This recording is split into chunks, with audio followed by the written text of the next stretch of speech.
अधिकारियों वाले नौकरी का अपडेट दिया जा चुका है। लोक सेवा आयोग की तरफ से ये वैकेंसी का अपडेट है, जहां पे आप सभी छात्रों को प्रशासनिक सुधार राजभाषा विभाग से कुल 260 पदों की वैकेंसी है। पुलिस उपाधीक्षक यानी कि डीएसपी का ये पोस्ट है, 35 पोस्ट है। यहाँ पे राजकर पदाधिकारी जहां पे 56 वैकेंसी है, जो कि फाइनेंस डिपार्टमेंट से है। काराधीक्षक जहां पे आपका ये पुलिस विभाग से वैकेंसी है, 2 पदों की वैकेंसी है। और ये मैं सिर्फ और सिर्फ की अगर मैं बात करूं तो यहाँ पे स्कूली शिक्षा साक्षरता विभाग के लिए 10 पोस्ट है।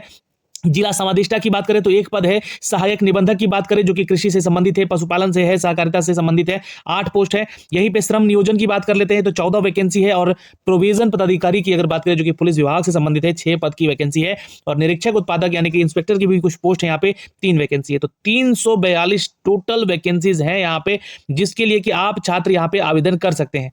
अब जितने भी पद इसमें अनारक्षित हैं यानी कि जनरल कैटेगरी वाले हैं, इन सभी पदों की अगर मैं बात करूं ओवरऑल तो 155 ऐसे सीट हैं जिसपे कि अन्य राज्य के छात्र भी आवेदन कर सकते हैं। तो चलिए, अब मैंने आपको इन सभी पदों के बारे में बता दिया, टोटल वैकेंसीज बता दी। अब आपको यहाँ पे फाइट करना है। फाइट यहाँ पर झारखंड लोक सेवा आयोग से आई हुई विज्ञप्ति संख्या 1/2024 को लेकर है। जेपीएससी की तरफ से ये वैकेंसी अपडेट है दोस्तों। आप जाके इसके ऑफिशियल वेबसाइट से भी डाउनलोड कर सकते हैं या कर सकती हैं। जो भी छात्र छात्राएं हैं यहाँ से देख सकते हैं। एडवर्टीजमेंट यहाँ पे जारी कर दिया गया है और ये एडवर्टीजमेंट जो है जेपीएससी के ऑफिशियल वेबसाइट पे आपको देखने को भी मिल जाएगा। चलिए जानते हैं इसके प्रोसेस को, कौन कौन से छात्र इसको आवेदन कर सकता है और यहाँ पे जो है इसके लिए कौन कौन सा एलिजिबिलिटी क्राइटेरिया होना चाहिए, सैलरी क्या मिलेगी, सबके बारे में चर्चा होगी। तो देखिए, झारखंड संयुक्त असैनिक सेवा प्रतियोगिता परीक्षा के माध्यम से राज्य सरकार के विभिन्न विभागों की अलग अलग सेवा संवर्गों के लिए राज्य सरकार के प्राप्त रिक्तियों के आधार पर अर्हताधारी भारतीय नागरिकों से प्रारंभिक परीक्षा शुल्क यानी कि लिया जाएगा। यानी कि जो भी आप एलिजिबल होंगे तो यहाँ पे आपसे फीस लिया जाएगा। लेकिन आगे चलते हैं, ये झारखंड सिविल सर्विसेज एग्जामिनेशन के बारे में कुछ अमेंडमेंट भी किए गए हैं, उनको भी समझते हैं हम लोग। तो पहले तो ये आपका नोटिफिकेशन है दोस्तों, नंबर ऑफ पोस्ट है, जहाँ पे आपका ये टोटल वैकेंसी 342 है, जहाँ पे 155 पद की वैकेंसी आपकी निकाली गई है जनरल के लिए। तो जनरल यानी कि अदर स्टेट के छात्र भी इसको आवेदन कर सकते हैं। देखिए आगे बढ़ते हैं। यहाँ पे अगर हम सैलरी की बात कर लेते हैं, सैलरी बहुत इंपॉर्टेंट होती है भाई किसी भी जॉब के लिए। तो 9300 का ग्रेड पे सभी का है, ठीक। यहां से 1 से लेकर 2 आपका क्रम संख्या 10 का पोस्ट दिया गया है, उन सब का लगभग यहाँ पे जो है सैलरी 34,800 की बेसिक सैलरी होगी, प्लस ये जो अलाउंस है ना, जो अलाउंस है आपका, ये जुड़कर मिलेगा 5400 के ग्रेड पे, जो कि आपका लगभग जो है बनेगा कितना, तो 60,000 के आसपास जो है या उससे ऊपर भी सैलरी बन सकती है। तो ये आपका है पे स्केल, यानी कि 60,000 के आसपास की सैलरी हो सकती है। आइए शैक्षणिक योग्यताओं पे आते हैं। The candidate must hold a degree, यानी कि स्नातक आपके पास तो होना चाहिए किसी भी यूनिवर्सिटी से, ये ध्यान रखिएगा। Incorporated by act of the central और स्टेट लेजिस्लेचर इन इंडिया और other educational institution established by the act of the parliament और declared to the deemed universities under the section 3rd the university granted commission act 1956 foreign university approved the central government time to time purposes of the equivalent qualification. देखिए simple सी बात है, आपके पास graduation की degree होनी चाहिए। अगर आपने बीटेक भी किया है तो आवेदन कर सकते हैं, या फिर अगर आपने कहीं अदर कंट्रीज से अपना एजुकेशन क्वालिफिकेशन किया है तो भी आपको एलिजिबल माना जाएगा यहाँ पर आवेदन करने के लिए, ठीक है। ये तो हो गया क्वालिफिकेशन, यानी कि ग्रेजुएशन स्नातक आपका होना चाहिए। उम्र की जो कैलकुलेशन होगी, यहाँ पर बड़ा बदलाव किया गया है, एज में छूट मिला है, क्योंकि अब आपका जो है उम्र सीमा यहाँ पर 1 अगस्त 2017 तक कैलकुलेट होगा, यानी कि लगभग 6 साल है ना, 6 या 7 साल यहाँ कहें तो हम 7 साल की छूट दी ली है आप लोगों को। यहाँ पे बोला गया है कि क्रमिक प्रशासनिक सुधार और राजभाषा विभाग संकल्प संख्या 506 दिनांक जो है 25 जनवरी 2024 के आलोक में असैनिक सेवा प्रतियोगिता परीक्षा जो कि अभी निकाला गया है, सम्मिलित होने वाले अभ्यर्थियों के लिए अधिकतम उम्र की गणना जो कि 1 अगस्त 2017 से की जाएगी अधिकतम, है ना, और न्यूनतम उम्र सीमा की गणना 1 अगस्त 2024 के बीच में की जाएगी, यानी कि ये आपका आधार रहेगा। तो ये ध्यान रखिएगा, जो है सभी कोटि के अभ्यर्थियों को आयु सीमा में जो है उपरांत कट ऑफ तिथि में छूट का प्रावधान मात्र झारखंड संयुक्त असैनिक सेवा प्रतियोगिता परीक्षा के लिए मान्य होगा, यानी कि सिर्फ इसी परीक्षा के लिए जो है आपको यहाँ पे जो है छूट मिलेगा, ठीक है। तो ये ध्यान रखिएगा, ये जो है कट ऑफ जो तिथि डेट दिया गया है ये सिर्फ और सिर्फ इसी परीक्षा के लिए है, ऐसा नहीं कि सिर्फ झारखंड के छात्रों के लिए है, सभी के लिए है। लेकिन उम्र सीमा देखिए क्या होनी चाहिए, कम से कम 21 साल और मैक्सिमम 35 साल आपका उम्र सीमा होना चाहिए। अब ध्यान रखिएगा, जो भी छात्र झारखंड से बिलोंग करते हैं और वो इन कैटेगरीज में आते हैं, तो ये जो अमेंडमेंट किया गया है झारखंड सरकार के द्वारा इस डिपार्टमेंट का, है ना, तो उसमें जो है एज में रिलेक्शन मिलेगा आप सभी छात्र छात्राओं को। अगर आप ईबीसी से आते हैं तो 37 साल तक, फीमेल हैं तो यहाँ पर जो है बैकवर्ड कास्ट है तो 38 साल तक, शेड्यूल ट्राइब्स या शेड्यूल कास्ट से आते हैं तो 40 साल तक, और अगर आप पीएच कैटेगरी से आते हैं तो 10 साल का और रिलेक्शन ले लीजिएगा, यानी कि 45 साल तक, और एक सर्विसमैन में है तो 5 साल तक, यानी कि 40 साल तक आप आवेदन कर सकते हैं। चलिए, तो ये तो हो गया एज लिमिटेशन को लेकर और सैलरी को लेकर, क्वालिफिकेशन को लेकर, और यहाँ पर नंबर ऑफ पोस्ट को लेकर। तो ये जानकारी हमने आपको यहाँ से दी है। एक अपडेट और दिया गया है इस अमेंडमेंट में कि there shall no limitation of number to attempt if candidate is eligible otherwise. देखिए यहाँ पे कोई लिमिटेशन नहीं रखा गया है इस एग्जाम को देने के लिए कि 2 ही बार देना है या 3 बार देना है, कोई लिमिटेशन नहीं है, आप जब चाहें तब तक दे सकते हैं, बस एज का आपको क्वालिफाई होना चाहिए, ध्यान रखिएगा। आरक्षण का लाभ, देखिए यहाँ पे जो है आरक्षण का दावा करने वाले वर्ग अभ्यर्थियों को विहित प्रपत्र में स्थानीय निवास प्रमाण पत्र देना होगा, यानी कि आप झारखंड के निवासी हैं तो ही आपको आरक्षण का लाभ मिलेगा। निवासी, जाति, आय ये तीनों बनवा लीजिएगा अपने अपने जिला से, अपने अपने ब्लॉक लेवल पे, है ना। और महिला है तो झारखंड के विहित प्रपत्र में निर्गत स्थानीय प्रमाण पत्र उनको समर्पित भी करना होगा अगर वो झारखंड की महिला है तो, ठीक है, ये ध्यान रखिएगा।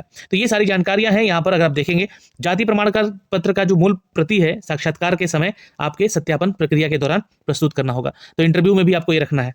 जाति प्रमाण पत्र हेतु यहाँ पर आप देख लीजिएगा, जितना भी आप लोग झारखंड से हैं, SC/ST से आते हैं तो आपको जो है इन दंडाधिकारियों के द्वारा जो है आपका जाति प्रमाण पत्र बना होना चाहिए। OBC BC से आते हैं तो इनके द्वारा, और ये सारी जानकारी आपको दी गई है आरक्षण को लेकर। EWS कैटेगरी से हैं तो आपका इस नियमावली के तहत जो है आपका EWS का सर्टिफिकेट बनना होना चाहिए।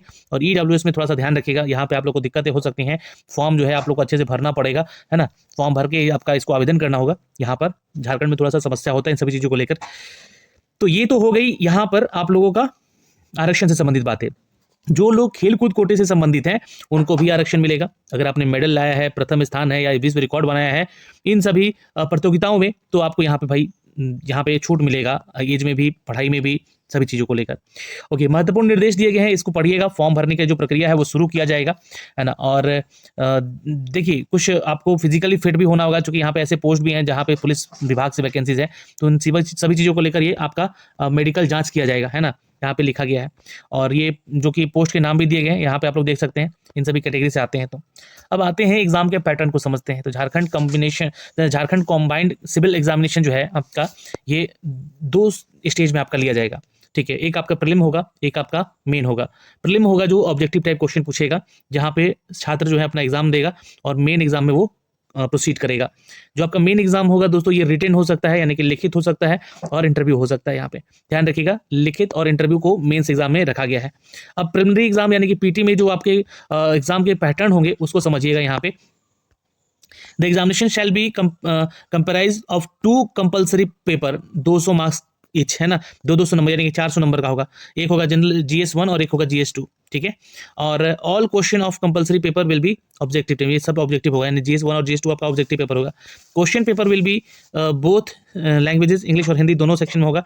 सेक्शंस सिलेक्शन लिस्ट जो होगा वो मेन के एग्जाम के मतलब उसके आधार पे आपको तैयार करके दिया जाएगा। As for the under rule 17(1) Jharkhand combined civil services examination amendment 2 rule 2023, इसके अनुसार आपको ये बनाया जाएगा। क्या है उसके बारे में भी जानकारी आपको मिलेगी आगे इस नोटिफिकेशन में। तो आपको यहाँ पे रिटन और जो आपका इंटरव्यू होगा उसके आधार पे मेंस एग्जाम लिया जाएगा। और अगर देखा जाए तो यहाँ पे 15 गुना छात्रों को PT से सेलेक्ट किया जाएगा, जितना वैकेंसी है उसका, और उनको मेंस में बुलाया जाएगा रिटन एग्जाम को लेकर। मेंस एग्जामिनेशन के भी सिलेबस यहाँ पे मेंशन किया गया, और इंटरव्यू के बारे में भी कुछ जानकारियाँ दी गई हैं, आप लोग इसके बारे में भी देख सकते हैं, यहाँ से पढ़ सकते हैं, जो भी छात्र JPSC की तैयारी करते हैं। अब यहाँ पे क्वालिफाइंग नेचर दिया गया है कि इतना मार्क्स लेकर आएगा तो आप PT में क्वालिफाई हो जाइएगा। मेंस में भी आपको इसी सिनारियो में पास होना है, इतना परसेंटेज लाके। जो SC/ST हैं वो 32%, एक्सट्रीमली बैकवर्ड है 34%, और बैकवर्ड क्लास है तो 36.5%, और जो ट्राइबल क्षेत्र से आते हैं वो 30%, और इकोनॉमिकली वीकर है वो 40%। ये क्वालिफाइंग नेचर है आपका। तो ये तो हो गया जानकारी, यहाँ पे ध्यान रखिएगा। और फिर सैलरी को लेकर भी हमने आपको अपडेट कर दिया है, और यहाँ पे जो भी अपडेट है आपके एग्जामिनेशंस को लेकर दिया गया है, इसमें अगर आपको सिलेबस देखना है या और पैटर्न देखना है क्या क्या है, तो पैरा नंबर 18 को पढ़िएगा। सिलेबस पैरा नंबर 19 से मेंशन किया गया है ना। यहाँ से आप आगे सिलेबस भी देख सकते हैं, GS पेपर 1 और GS पेपर 2 का। और इसी के आधार पे जैसे कि आपका पेपर जो है 200 नंबर का होगा, ध्यान रखिएगा। GS1 भी 200 का, GS पेपर 2 भी 200 नंबर का, जहाँ पे आपको ये जो क्वेश्चन हैं ये ऑब्जेक्टिव क्वेश्चन पूछे जाएंगे। हर क्वेश्चन 2 मार्क्स का होगा। टॉपिक आपके ancient history, medieval history, modern history, geography में अगर देखिएगा तो जनरल ज्योग्राफी है, फिजिकल ज्योग्राफी है, इकोनॉमिकल ज्योग्राफी है, सोशल डेमोग्राफी है ज्योग्राफी। इंडियन पॉलिटी में देखिएगा तो ये सारे टॉपिक हैं आपके, जो कि कॉन्स्टिट्यूशन ऑफ इंडिया है, public administration and good governance यहाँ पे है। फिर उसके बाद देखिएगा इकोनॉमिक में देखिएगा तो basic feature of Indian economy, sustainable development of the economy, economic reform and the globalisation है। साइंस टेक्नोलॉजी में देखिएगा तो तीनों सेक्शन से आपका क्वेश्चन होगा, जनरल साइंस से भी क्वेश्चन होगा, एग्रीकल्चर से भी होगा, और आपका टेक्नोलॉजी से भी होगा। तो ये टॉपिक्स हैं सारे। और फिर कुछ झारखंड के GK भी यहाँ से क्वेश्चन पूछे जाते हैं, तो झारखंड के भी GK होंगे। नेशनल इंटरनेशनल करंट अफेयर भी पूछा जाएगा, और मिसलेनियस कुछ क्वेश्चन होंगे, जैसे कि आपका स्टैटिक पार्ट्स, स्पोर्ट्स हो गया, अवार्ड्स हो गया, इंटरनेशनल एजेंसीज के बारे में हो गया, डिजास्टर मैनेजमेंट के बारे में हो गया, अर्बनाइजेशन के बारे में हो गया, इन्वायरमेंट प्रोटेक्शन के बारे में हो गया, डाइवर्सिटीज के बारे में हो गया। तो ये सारे टॉपिक स्ट्रैटेजी से क्वेश्चन पूछेंगे। तो इस तरह से 200 नंबर के क्वेश्चन होंगे। फिर दूसरा पेपर होगा जीएस पेपर 2, जहाँ पे पूरा का पूरा सिनारियो आपके झारखंड से संबंधित होगा। तो झारखंड का जो भी सिलेबस है, झारखंड का इतिहास, झारखंड का आंदोलन, झारखंड का विशिष्ट पहचान, झारखंड के साहित्य, नृत्य, संगीत और दर्शनीय स्थल, और झारखंडी साहित्य साहित्यकार, झारखंड के प्रमुख शिक्षक संस्थान, झारखंड के खेल कूद, कानूनी अधिनियम, 1947 में आर्थिक जो विकास था झारखंड का, वो उसके बारे में रहेगा। औद्योगिक नीतियों के बारे में होगा, झारखंड के मुख्य उद्योगों के बारे में होगा, प्रमुख योजनाओं के बारे में होगा। फिर उसके बाद जंतु और संरक्षण कार्य के बारे में होगा। फिर उसके बाद जो है झारखंड राज्य के पर्यावरण के बारे में होगा, आपदा प्रबंधन के बारे में होगा। तो ये पूरा का पूरा झारखंड से संबंधित जो है एक पूरा पेपर 200 नंबर का आपका होने जा रहा है यहाँ से। तो इसमें मार्क्स लेकर आइए, फिर आपको मेंस में कंसीडर किया जाएगा, जहाँ पे मेंस पेपर होगा आपके 3 घंटे का। एक ही पेपर होगा जहाँ पे जनरल हिंदी, इंग्लिश और सेपरेट सेक्शन से आपका जनरल हिंदी, जनरल इंग्लिश पूछा जाएगा 50-50 नंबर का, 100 नंबर का वो पेपर वहाँ पे भी होगा। फिर पेपर उसमें 2 जो होगा वो आपके एक पेपर को सेलेक्ट करने को बोलेगा कि कोई एक पेपर सेलेक्ट कर लो लैंग्वेज पेपर में, तो आपको इनमें से कोई एक पेपर सेलेक्ट कर लेना है। इसका भी पेपर होगा 3 घंटे का, ये 150 नंबर का डिस्क्रिप्टिव पेपर होगा।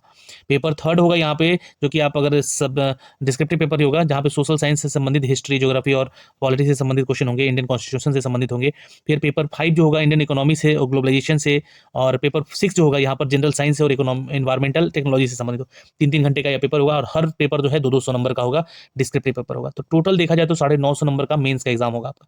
इंटरव्यू सेक्शन 100 नंबर का रखा गया है, और मेंस एग्जाम 950 प्लस ये 100 हो गया मार्क्स आपका, यानी कि 1050 का यहाँ भी सिनारियो है एग्जाम का, है ना। तो इसमें आपको मार्क्स लेके आना है, सफल होना है तो कम से कम 450 या 500 के आसपास का नंबर टारगेट करना होगा, तभी आपका सिलेक्शन मेंस में हो पाएगा और इंटरव्यू में। तो ये सारी जानकारियां हैं दोस्तों। इस फॉर्म को कैसे भरना है उसके बारे में नीचे जानकारी दी गई है। फिर भी अगर कोई डाउट होता है, कोई गलती होती है, तो इन नंबर्स पे आप कॉल करके जो है यहाँ से आप अपनी सारी जानकारी भी ले सकते हैं। फॉर्म को अंतिम डेट जो है ध्यान रखिएगा, फॉर्म भरने का डेट जो है 1 फरवरी से शुरू हो रहा है और 29 फरवरी तक रहेगा इस बार फॉर्म भरना, और 1 मार्च तक जो है यहाँ पर परीक्षा शुल्क आपको जमा कर देना है। कोई त्रुटि होगा तो उसका सुधार करने का मौका दिया जाएगा, लेकिन आप अपनी तरफ से कोई गलती नहीं करेंगे। तो ये पूरा का पूरा सिनारियो हमने आपको शेयर किया है इस वीडियो के माध्यम से। प्लीज़ आप इस वीडियो को शेयर कर दीजिएगा और जल्दी से चैनल को सब्सक्राइब कर लीजिए। अभी के लिए इस वीडियो में इतना ही। जय हिंद।